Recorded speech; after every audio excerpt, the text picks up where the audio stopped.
don't stop. Say what? Ain't no party, the party youth, the party youth don't stop. Say what? Ain't no party, fight back. Students are under attack. What do we do? Stand up, fight back. What do we do? Stand up, fight back. What do we do? Good evening, everyone. My name is Manny Yusuf, and I'm a youth leader at DRUM, JC's Rising Up and Moving, a peer mediator at Aviation High School, and we're all members of Dignity in Schools Campaign New York. Some of the changes made in the student discipline code are good. They're still not enough. We need restorative justice, peer mediation, and other ways to deal with conflict.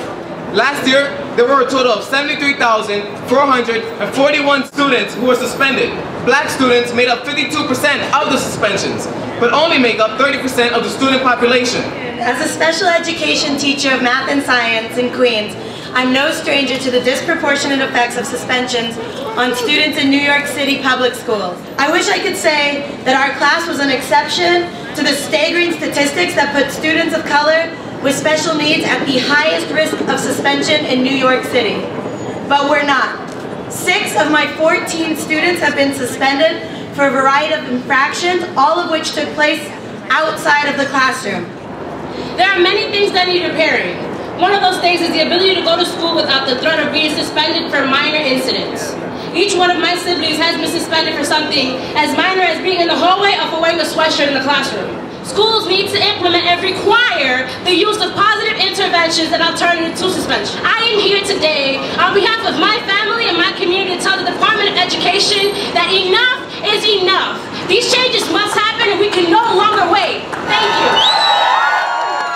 The fact of the matter is that there are just too many suspensions, and we need to stop it, and we need to stop it now. There are more school safety officers than there are guidance counselors in the New York City public school system, and that tells you where the priorities for this administration are. Enough is enough. I'm going in, I'm going to speak, I'm going to raise my voice as you have raised your voice here today in solidarity with the cause. Thank you very, very much.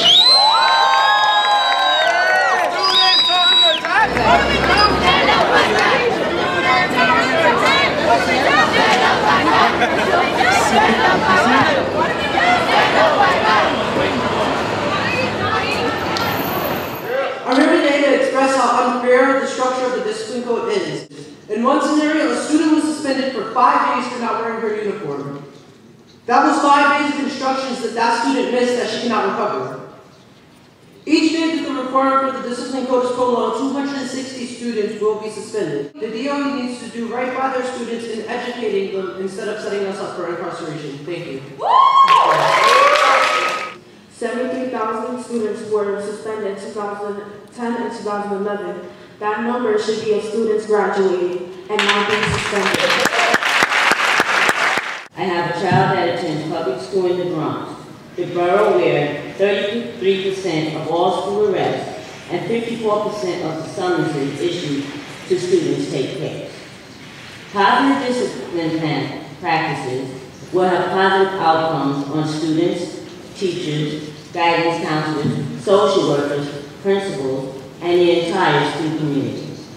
With the escalating rates of arrests, summonses, and suspensions, why not try positive practices like peer mediation?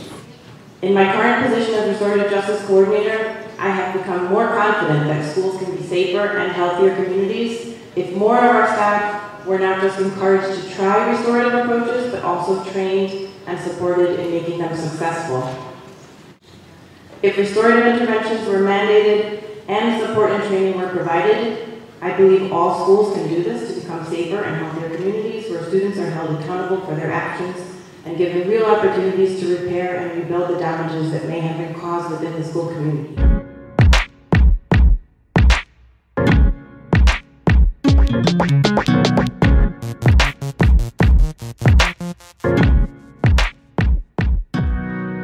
Just because a student comes with saggy pants and a long t-shirt does not mean that they need to be suspended for saying something wrong, because they do deserve an education. The DOE is supposed to be educating us, not suspending us. You're supposed to be helping us on a career path and supposed to be helping us to high colleges. We should not be worried about getting suspended. We should be worried about what we're going to learn today.